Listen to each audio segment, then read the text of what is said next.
YouTube channel काल चक्र के आज के एपिसोड में आप सभी को डीएन भारद्वाज की ओर से नमस्कार। मानव इतिहास में अनगिनत विजेता जन्मे, कुछ ने विशाल साम्राज्य खड़े किए, कुछ ने महाद्वीपों को जीत लिया, पर समय के निर्दयी प्रवाह के साथ वे सब इतिहास के पन्नों में विलीन हो गए। यूरेशिया की घास के मैदानों में बसने वाले घुमंतु कबीले, जिन्होंने केवल एक साम्राज्य नहीं बनाया बल्कि लगभग 2000 वर्षों तक दुनिया के शक्ति संतुलन को बार बार उलट पुलट दिया। 10 साल नहीं, 50 साल नहीं, 100 साल भी नहीं, करीब 20 शताब्दियों तक यूरेशिया के विशाल घास के मैदानों से उठने वाले घोड़ों के टापों ने इतिहास की दिशा बदल दी। उन्होंने चीन के कई राजवंशों और सम्राटों को घुटनों पर ला दिया।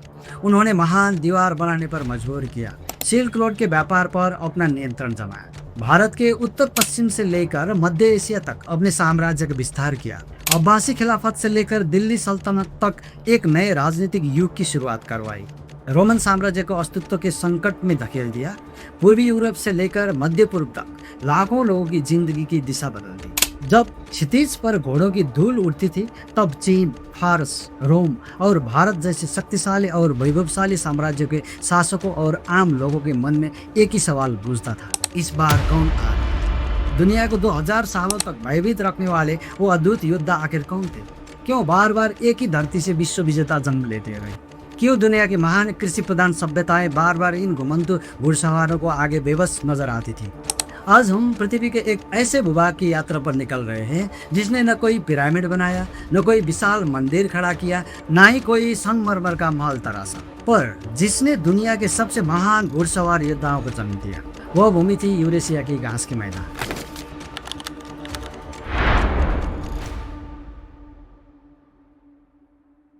आंखें बंद कीजिए और 2000 साल पीछे लौट चलिए। सुबह की सूरज की पहली किरण चीन की उत्तरी सीमा पर बने एक निगरानी मीनार पर पड़ती है। ठंडी हवा धीरे धीरे बह रही है। दूर क्षितिज तक फैला मैदान शांत नजर आता है। पक्षियों की मीठी आवाजों के अलावा कहीं कोई हलचल नहीं। मीनार की चोटी पर खड़ा सिपाही अपना धनुष थामे दूर क्षितिज की ओर एकटक निहार रहा है। सब कुछ सामान्य है, पर कुछ ही पलों बाद क्षितिज पर धूल का एक छोटा सा गुबार दिखाई देता है। शुरू में यह हवा से उड़ी साधारण धूल जैसा लगता है, फिर धीरे धीरे वह गुबार बड़ा होता जाता है और बड़ा और गहरा, और अचानक धरती हल्के से कांपने लगती है। यह भूकंप नहीं था, यह था हजारों घोड़ों की एक ही लय में दौड़ती हुई टापों की आवाज। धूल के पर्दे के पीछे हजारों धनुर्धारी आगे बढ़ रहे थे। उनके चेहरों पर कोई डर नहीं, कोई जल्दबाजी नहीं।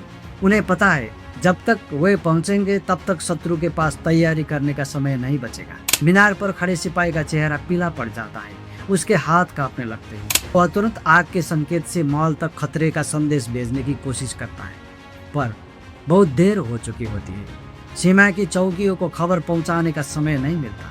शहर के विशाल फाटक बंद नहीं हो पाते। महल को सेना जुटाने का मौका नहीं मिलता। कुछ ही पलों में बिजली की रफ्तार से हजारों घुड़सवार योद्धा धूल चीरते हुए शहर में घुस आते हैं। न रेगिस्तान की गर्मी उन्हें रोक पाती है, न साइबेरिया की कठोर सर्दी, न गोबी का मरुस्थ, न हिमालय के दर्रे, न भूख, न हजारों किलोमीटर की यात्रा। कुछ हफ्तों पहले तक अजेय दिखने वाले साम्राज्य पलक झपकते ही ढड़ने लगते हैं। वैभवशाली राजधानियां आग में जलने लगती। खुद को स्वर्ग का पुत्र, राजाओं का राजा या दुनिया का अधिपति कहने वाले सम्राट भी महल छोड़कर भागने को मजबूर हो जाते हैं। ये दृश्य एक बार नहीं, 2 बार भी नहीं, करीब 2000 सालों तक इतिहास में बार बार दोहराया गया है। जब जब यूरेशिया की घास के मैदानों में कोई असाधारण नेता जन्म लेता था, जब जब उसने सैकड़ों बिखरे हुए कबीलों के एक झंडे तले एकजुट किया, तब तब दुनिया को एक नए तूफान का सामना करना पड़ा। यह सिर्फ युद्ध का तूफान नहीं था, यह था सभ्यता का शक्ति संतुलन बदल देने वाला तूफान। दोस्तों, यह तो बस शुरुआत है। आने वाले वीडियो में हम जानेंगे आखिर इन घुमंतु योद्धाओं के भीतर ऐसी कौन सी ताकत थी जिसने उन्हें दुनिया की सबसे बड़ी सभ्यताओं का दुस्वप्न बना दिया। इसका जवाब आपको मिलेगा अगले वीडियो में, जो रिलीज होगा शनिवार। तो चैनल से जुड़े रहिए, क्योंकि जो कहानी अब शुरू होने वाली है वो इतिहास की सबसे रोमांचक कहानी में से एक है।